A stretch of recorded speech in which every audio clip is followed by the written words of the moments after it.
Welcome to another episode of What is Hashimoto's with Dr. Martin Rutherford.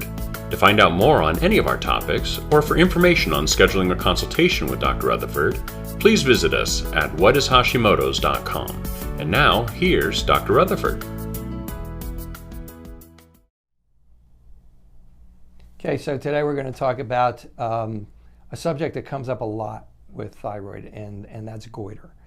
And patients-wise, my patients are always wondering, is their goiter going to go away? That seems to be the main issue. And so goiter's a little tricky to understand in many ways, and in other ways it's not. So goiters, first thing is, people have historically thought that goiters came from a lack of iodine. And in this country and in other countries, at a time before we had iodized salt, that was true. You would get a goiter. A lot of times people would take iodine, it would go away. But that's not the case anymore. I mean, if you eat in restaurants, if you eat any type of fast foods, if you're not using Himalayan pink salt or all that type of stuff, all the salt is iodized today. In first world countries, and even second world countries, and some third world countries now, goiter is not caused by iodine. But let's say it was. Let's say you were in one of these third world countries out in the middle of nowhere and you're not getting enough iodine.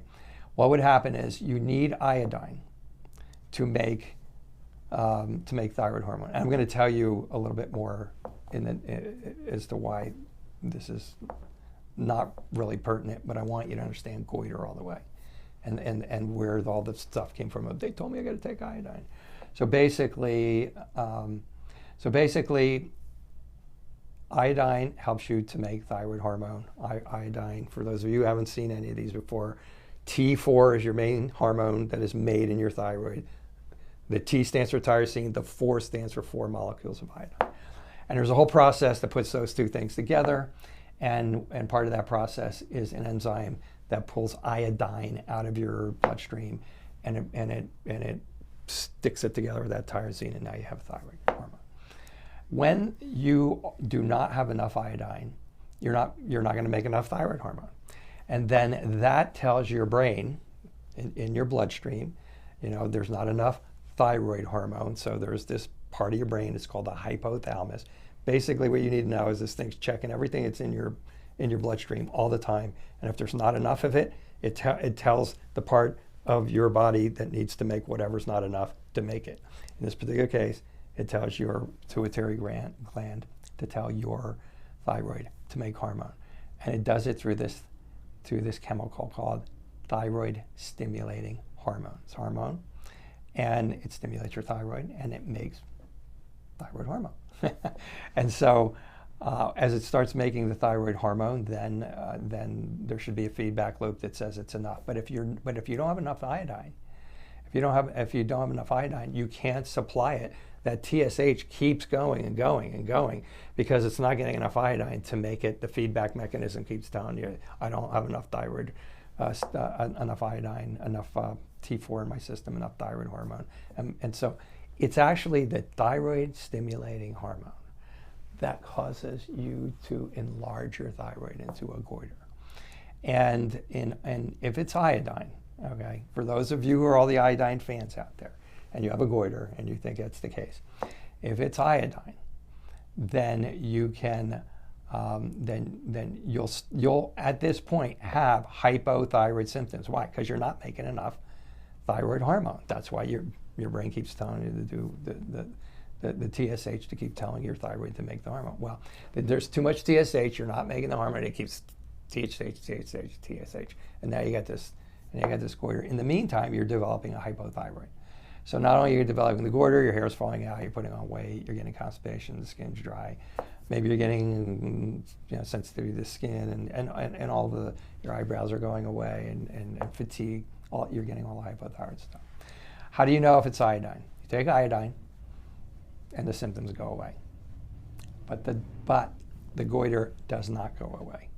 The goiter has grown; those tissues have grown, and that's that. Now, then there is goiter from Now that doesn't happen very often in this country. So if you want to try it, for those you can take the iodine, but it's probably not going to work because really right now the number one cause of goiters in this country, in Europe, in most first and second world countries, and even in some third world countries now, because we're getting in there and helping them out. In fact, I talked about I read the other day an article on how they're going into third world countries and making sure they have their iodine, and they're making sure they have their iodine, and so what's happening is Hashimoto's is starting to explode. You don't want to give people Hashimoto's iodine. And Hashimoto's thyroiditis is the number one cause of goiters, period, in Western society, and most advancing societies today. So Hashimoto's, that's what you're calling me about. That's what you're asking me to talk about. And so Hashimoto's is an immune attack against the thyroid. And the uniqueness of the Hashimoto's case is you don't usually know you have Hashimoto's for a long time. Usually what will happen is Hashimoto's is the attack against the thyroid. For those of you who've been watching me for a while, you know this is the thyroid and this is the immune system attacking the thyroid.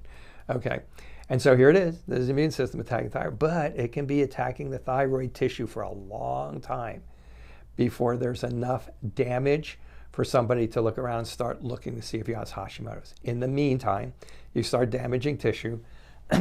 Damaged tissue doesn't make enough thyroid hormone. And there's nuances to this. There's a lot of nuances to this. So for those of you who know that sometimes damaged tissue will put thyroid hormone out into the system and make you feel better temporarily. I know that, okay? But we're just trying to keep it simple here. So basically this damages the thyroid tissue, all right? And so you stop making thyroid hormone. It's just like the tissue gets tired, gets destroyed, it can't make thyroid hormone. So now you're going into hypothyroidism. Now we have the same mechanism. We have the same mechanism as the rare iodine-caused goiter. Okay, we have the same mechanism. You're not making thyroid hormone. It's feeding back to your brain. Your brain's going, where's all the thyroid hormone in my blood? We need more. Tells the pituitary gland to put out thyroid stimulating hormone. And this thing right here isn't going away. It's still doing this. And as it does this over a period of time, eventually you'll start getting hyperthyroid symptoms. You'll start getting anxiety, heart tremors, maybe even panic attacks, insomnia, heart palpitations for no reason at all. Eventually somebody looks at it and goes, you have Hashimoto. So basically what the other goiter is a long undiagnosed Hashimoto's thyroiditis. Okay, and so it's actually grows same way. The tissue grows in the same way. It's hard in the same way. And the person who's sitting here goes, can you get rid of my goiter? The answer is no. That goiter's not going to go away. Now, there's a few of you out there going, my goiter went away. I'll answer that.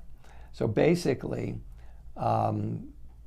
pretty much everybody who's ever come in here that we have done an exam on, who has had Hashimoto's, has had tenderness in their thyroid, okay? So they, depending on what their journey was from normal thyroid to Hashimoto's, they have somehow bypassed having the Hashimoto's undiagnosed for too long. And so we touch their neck. You can see it. Their neck will be swollen, okay? As they actually used to call a thyroid lymphadeninitic type of thyroiditis, inflamed limbs, and infiltrated with white blood cells. And so that thyroid will be tender. And it will be enlarged, but it's not a goiter. It's enlarged. And there are people who will call that a goiter. Other people, it's just an enlargement. They can see it in the mirror, bothers them. That tenderness and that enlargement, that will go away. The vast majority of the time that will go away once you start dampening down the inflammatory responses that are causing the attack on the thyroid to begin with. So that is goiter. And then goiter crosses with that controversial iodine thing, okay, And that kind of really has not been relevant for the most part for probably the last 30 or 40 years. And so that whole area seems to be confused. So I hope that kind of clears that up for you. If the goiter is hard, you've had a long time, and you've been misdiagnosed for a long time, it's not going away. You can get the symptoms gone. You can get the symptoms to go away. If it's that rare iodine case, you take the iodine, it goes away. If it's a Hashimoto's thyroiditis that's been undiagnosed for a long time, you get rid of thyroiditis, symptoms will go away, but the goiter is staying.